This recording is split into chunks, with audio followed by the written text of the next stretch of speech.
Ko. Aksyon Radio! Sa Bacolod, Aksyon Radio! Aksyon Radio!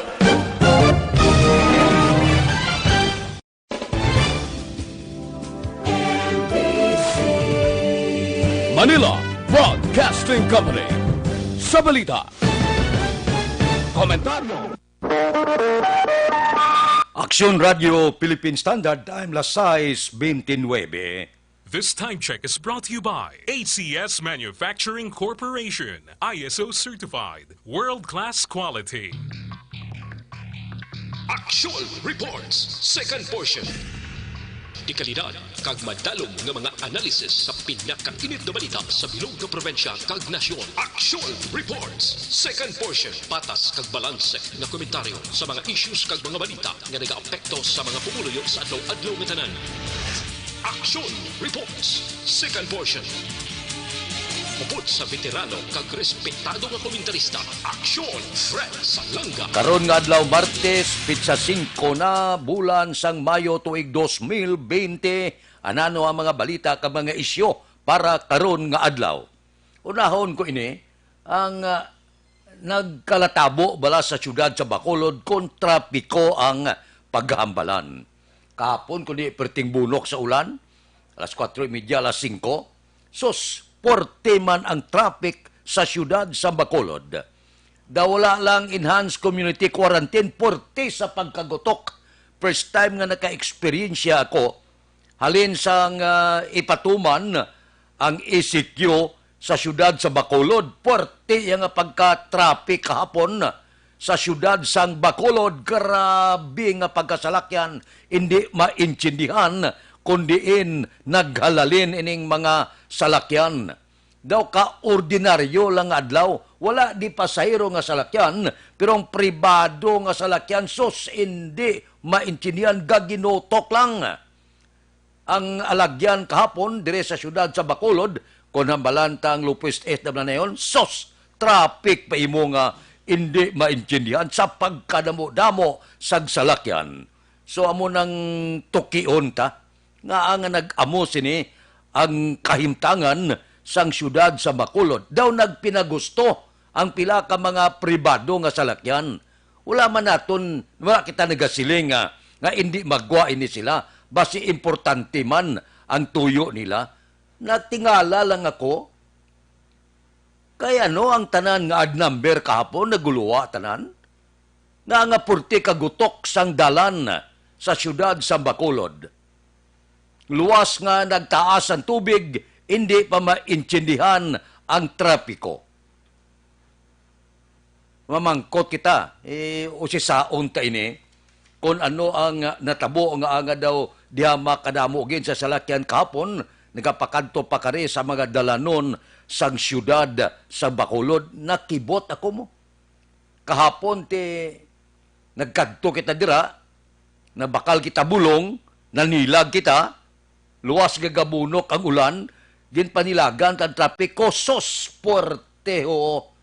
Daw ang guaya, gamay-gamay lang sa maskara, wala pa jeepney di pasahero, nga nagagwa, puraw pribado nga salakyan po perte kagutok sang mga dalanon.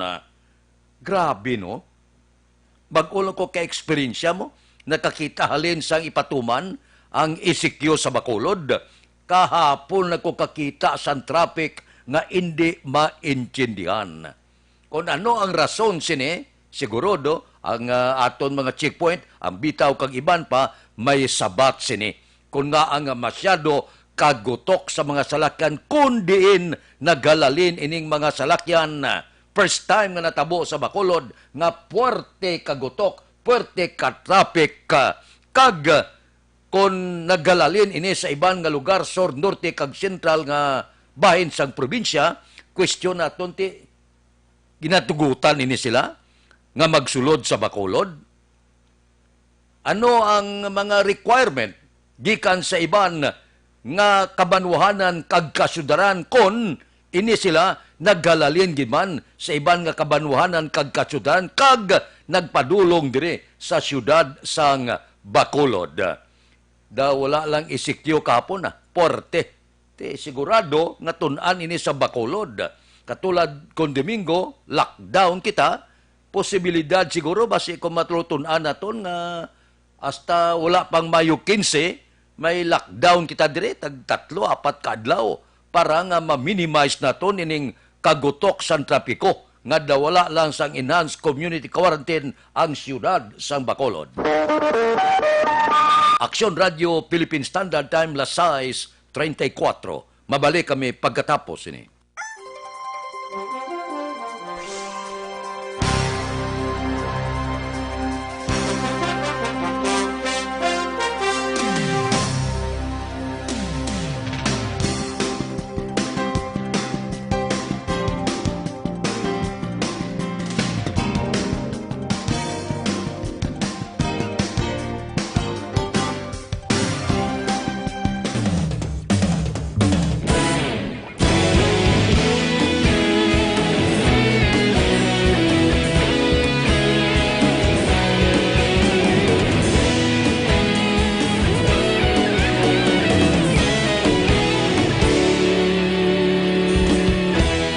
Agapasin banwa, mabugnaw nga hangin agadapyan na ikaw nang ginapamatian namon ginasandigan. Tingog sang probinsya, kamatuuran ginapalap na mensahe nga may dala, paglaong kag kasanat. Tinuig na nagligan, ikaw gihapon ang ako nga istasyon. Sa pagbudlak sang adlaw, sa pagtuhaw sang biton, mga balita ang dala inspirasyon. Aksyon radyo, Bacolod man sa gihapon. Padayon Aksyon radyo, Bacolod saludo sa imo. Padayon Aksyon radyo, salamat sa pagserbisyo. Patas kag balanse, patuod nga mensahe, wala sang ginagawa. Size na para sa kumplito nga management sa inyo liver detox mag DTX 500 adlaw-adlaw. Ang DTX 500 may detoxifying compound nga nagatinlo sa inyo dugo kagatay. May mga aktibo siya nga panakot, phytochemical, mga antioxidant, panguntrasan, nagahubag nga atay. Mas manami pagid kung mataas ang kolesterol mo, mataas ang blood sugar mo, bangod sa diabetes, amo na ni ang importante kag magamit kagid sang DTX 500. Amo ning kinahanglanon sang lawas mo. Labi na karon nga kadelikado nga panahon, bangod sa COVID-19, hindi naton pagbabayan ang aton lawas. Kinanglan, mabakod ang aton lawas, mabakod ang aton immune system. Mabato sa anuman nga pamalatian nga nagaduging subong sa pungsod Pilipinas. Kinanglanon naton ang DTX 500 para sa aton ikaayong lawas. Amligan tagida ang aton lawas mag-DTX 500 kita adlaw-adlaw gid. Ang DTX 500 mabakal na pagi sa online kag pwede ma-deliver sa tagsa ninyo ka mga puluyan pagi sa www.kalusuganyan.ph o kon Kalusuganyan Facebook page. Aksyon Radio Philippine Standard Time, las 6:38 na. Porteno. Ining tagtaganay kag kontrobersyal nga social amelioration program na wala untat ang reklamo. Linibo ang nagareklamo, pero milyon naman ang nakabaton sang bulig. Galing hindi naton mapabayaan ining nagareklamo. Sino man ang mga mayor kuter siniman nga pamulitika ang gwa sa iban. Din kakita na yaman ang kumare, kumpadre, paryente, abyan, malapit nga ngabyanan, amo pa yang una.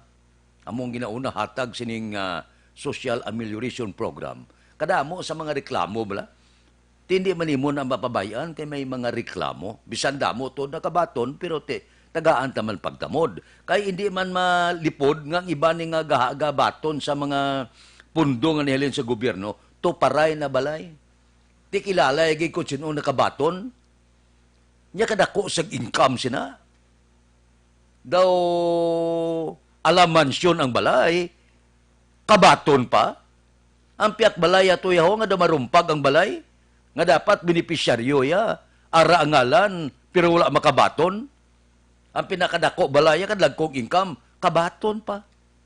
So mo na mga reklamo nga kisa kalihitimo man.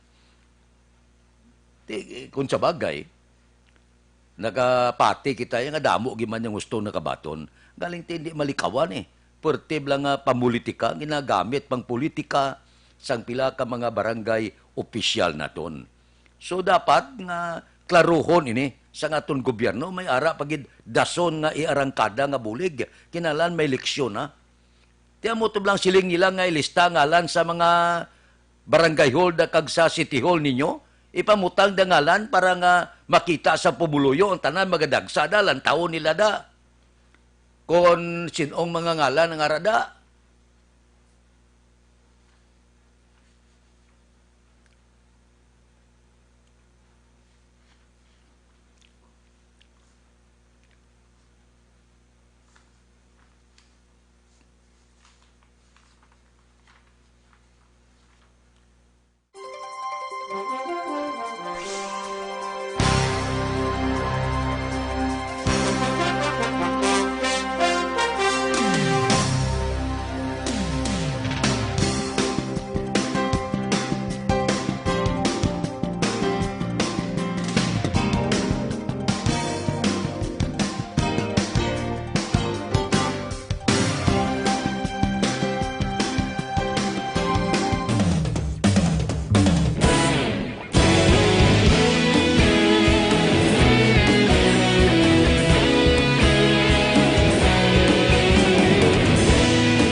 Pasimbanwa, mabugaw nga hangin nagadapyan na.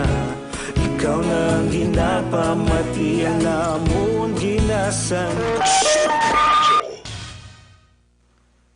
Aksyon Radio Philippine Standard Time Lasais 41.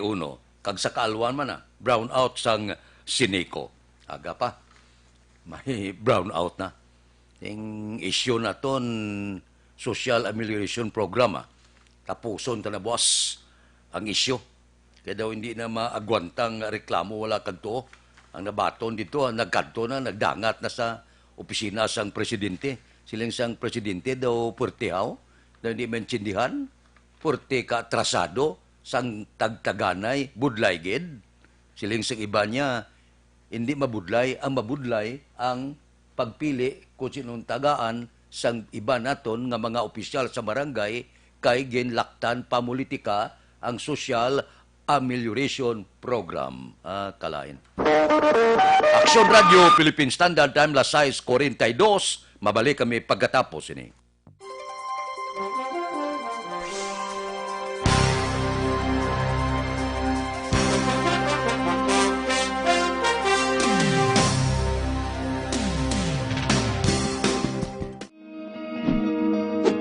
Labanan ng banta ng COVID-19 sa ating bansa, mahalaga ang kooperasyon ng bawat isa.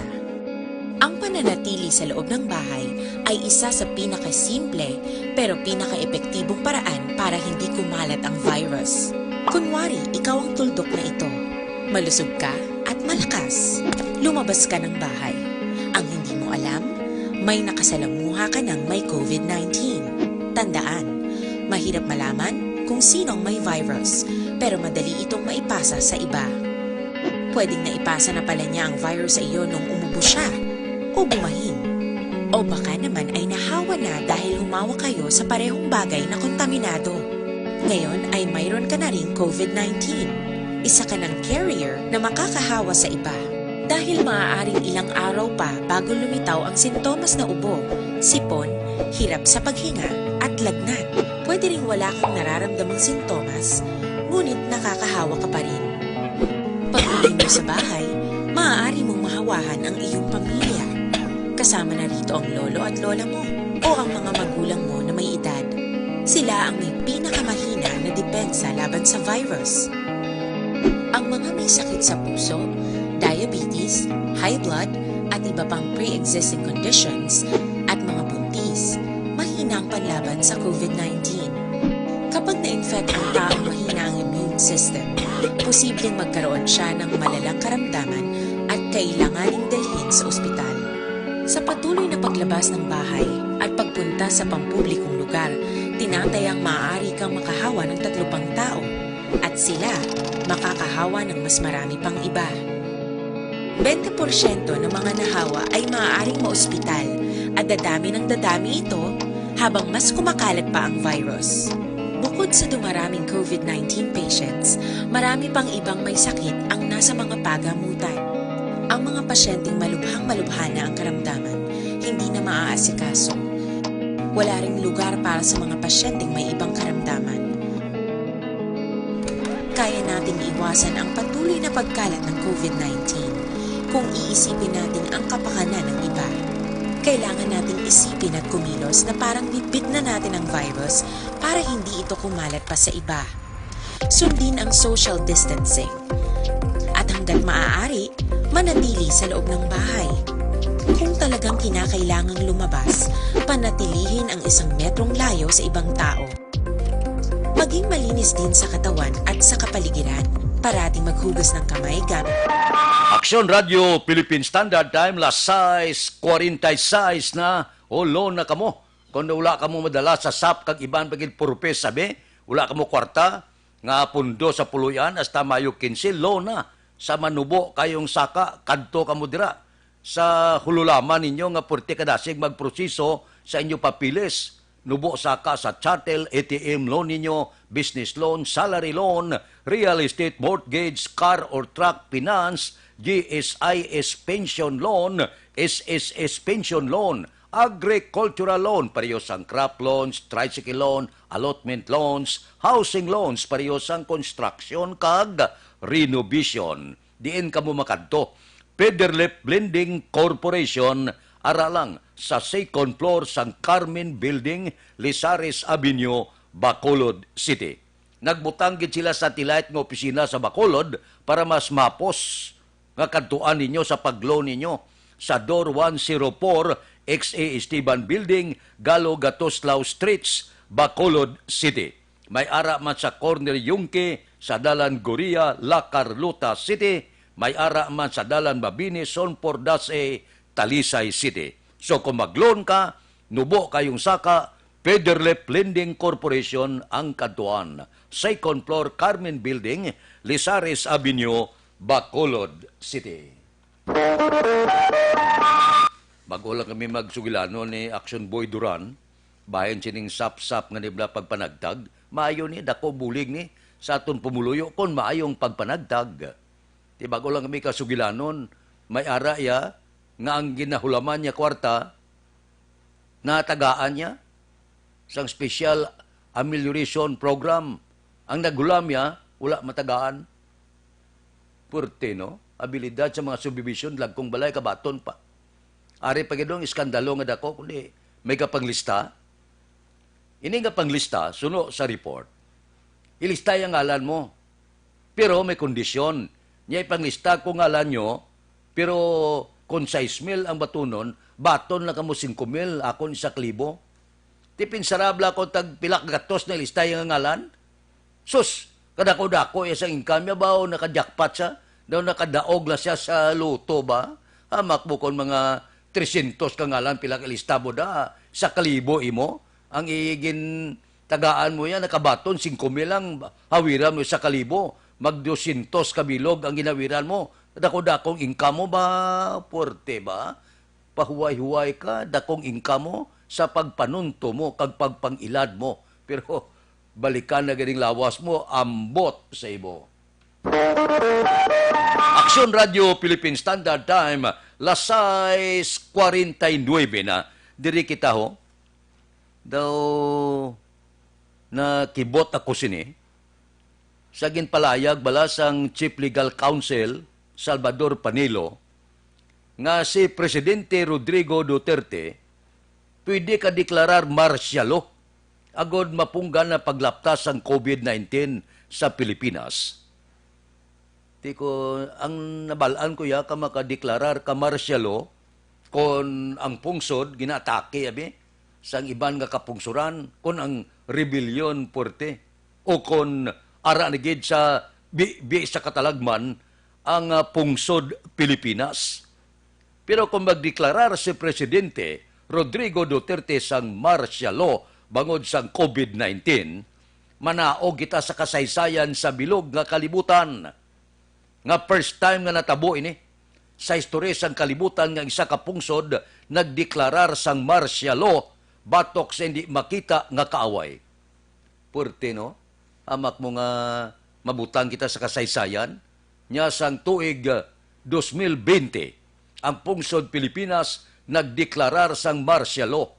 Hindi kay sa kaaway nga naglusob sa pungsod, hindi sa rebellion, hindi sa New People's Army, nagdeklarar siya sang martial law, batok sa hindi kitaon nga kaaway ang kagaw, ang coronavirus. Puerte ni, amak mo, sa kasaysayan, manaog na sa kasaysayan mo. First time na tabo yung nag-martial law, kung madeklarar giman ang presidente martial law, nga nagdeklarar ka sa kontra hindi makita, kagaw lang kontra mo, nagdeklarar kaya sang martial law. Puerte no? Only in the Philippines. Sa Pilipinas lang ni matabo. Parang litan ha, pero ginasigahom ko nga ang tuyo ni Presidente Rodrigo Duterte magdeklarar sa martial law. Kung magsiling ka martial law, siya dalom ikaw, kita tanan sa gobyerno militar. Base ko na mo paning tuod man, makapadudla sa tao bla. Nga daw hindi masaway. Nambala naging hindi maglagaw kag hindi maghimo sa mga illegal, sige gyapon, tikon siya dalom kita sang gobyerno militar. Tikon di makulatahan ka mo, madumdumangong martialoso na nga. Kung makorpyo ka, PC pa to sa una. Kung madakpan ka mo, mga 5 ka mo, pulo, asos, pamartsahon ka mo, sang PC sa tungadalan. Kung ara ka sigad baybay, pamartsahon ka sigad baybay, padyagingon ka, kag samtang nga jogging ka, kung magdiferensya ka jutay, napatiran ka, kung mareklamo ka, tukapan ka pa. Tiyan mo nang gusto nyo? Amo na bala kung kaysa kasalawayon mo sa aton mo. Nambala naging nga magpahimunong para nga matapna na to ng kagaw, sige gyapon, tiga-ulo mo, gapadayaw. Tiyari ay, kung magdeklarar sa martial law, gusto nyo? Pero kung magdeklarar sa martial law, ti mga ayo man siya mo. Sang mga ayo ni siya sang pahanugot sang kongreso. Kaya mo nang bago nga lahi mo, mananudla kita sa itong martial law ni Marcos bla. Amo na pagkatapos sa martial law, nagdihon sa isa kalahi, nga antes ka makadeklarar sang martial law, kay aray na sa poder sang presidente, pero kinanglan mangayo siya na sang pahanugot sa kongreso, kag may limitasyon ang pagdeklarar sang martial law. Butang ko 3 ka bulan, martial law. Ara kita sa dalom sang pursa sang militar, ang magagada sang lagaw, pero sa India bla, nag-enhance community quarantine sila, nag-lockdown sila, may nagpasawaya, ginakulata ka ginabatuta ya mo. Ito sa India, tiyan mo ni matabo sa ton. Kung haga kita pasaway, kang magdeklarar si Presidente Rodrigo Duterte sang martial law, tiyan mo na pagkulata sa inyo guro, madudla na kita maglagaw. Nga kung maglagaw ka, ginabatuta ka sa kapulisan kag militar mo nang gusto nyo? Ay, kabudlay ho. Madangat pa kita sa martial law. Nga ang aton kaaway, ahog lang kagaw, galing kay ti. Kagaw lang tuod, bro. Sus, ang igo ya, bilog mang kalibutan, ti panilagan tayo ni. Kung ano ang masunod nga matabo sini, kung pananglitan, kayo wala pa man mo. Ini palayag pa lang sa presidente kung daw akig siya. Kung managitlon siya, niya sigihan nyo bla, kay martial law ko. Pimiro nga pamahog niya, sige nyo bla, pangambos kag sige ka mo da, mga New People's Army, ka madeklarar ko martial law. Tisubong naman, niya sige ka mo paugtas ka, sige ka mo. Kaya kung hindi matapna ni COVID-19 nga ni, kagula pa baksin, madeklarar ko martial law. Basi ang martial law, mong bulong, akalain. Aksyon Radio Philippine Standard Time, las 6:54 na. Mabalik kami pagkatapos ini.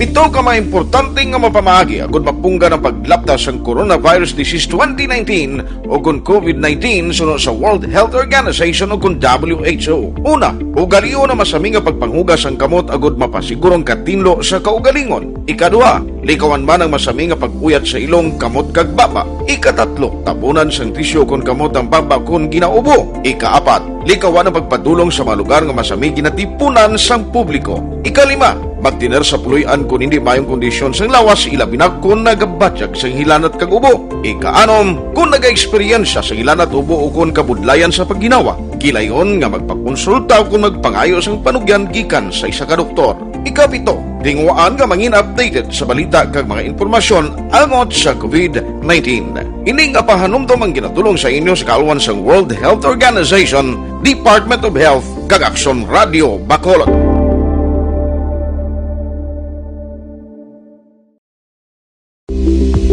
Ito ka mga importante nga mapamagi agud mapungga ng paglaptas ang Coronavirus Disease 2019 o kung COVID-19 sunod sa World Aksyon Radio Philippine Standard Time, las 6:56. Ang pila kagin padala ninyo nga mga mensahe, hindi ta na mabasa, no? Kaya daw medyo ang mga tinaga nga ginagamit nyo, perte. Madalom-dalom it masakit-sakit ka tinaga nga hindi naton pwede mapalayag sa kanginan. Akig sila. Pareho naton ti ginapalayag talang ini kay amo ni mga aligasyon sa pila naton ka mga kauturan. Pero may mga mensahe diyo nga porte kaya hindi maintindihan. Tigaling hindi ta man napalayag ang mensahe mo kay inaaligasyon pa man lang mo. Ti may mga ngalan ikaw nga ginmit lang nga hindi naton pwede mabasa sa kanginan. Unless nga ireklamo ninyo agod mapasakaan sa nagakaigo nga panumbungon para mausisagid kung matuod. Pila ka mga ngalan ti iban mga kilalaman nga mga personalidad sa probinsya kag syudad sa Bacolod. Pero sige lang nga, kay reklamo niya ipadanga sa natungdan nga mga ahensya sa nasiling ko na, hindi tayo na pwede iya mapalayag sa kanginan kay na aligasyon pa man lang. Kag wala pa kita sang matutuod nga pamatuod sinang inyo ginpalayag nga mga ngalan nga responsable sining iskandalo nga nagakatabo subong sa Special Amelioration Program. Kabay pa nga maintindihan nyo. Aksyon Radio Philippine Standard Time, las 6:58 na, standby na. Sa aton Aksyon Balita Morning Edition, liwat magadulong sa aton sa mga balita lokal, national, international, sports, kag artista. Upod kita kay Aksyon Boy Duran, kag Aksyon Dorel Cabato. Aksyon Fred Salanga, una sa balita, una sa aksyon, sa Bacolod, Aksyon Radio. Aksyon Radio!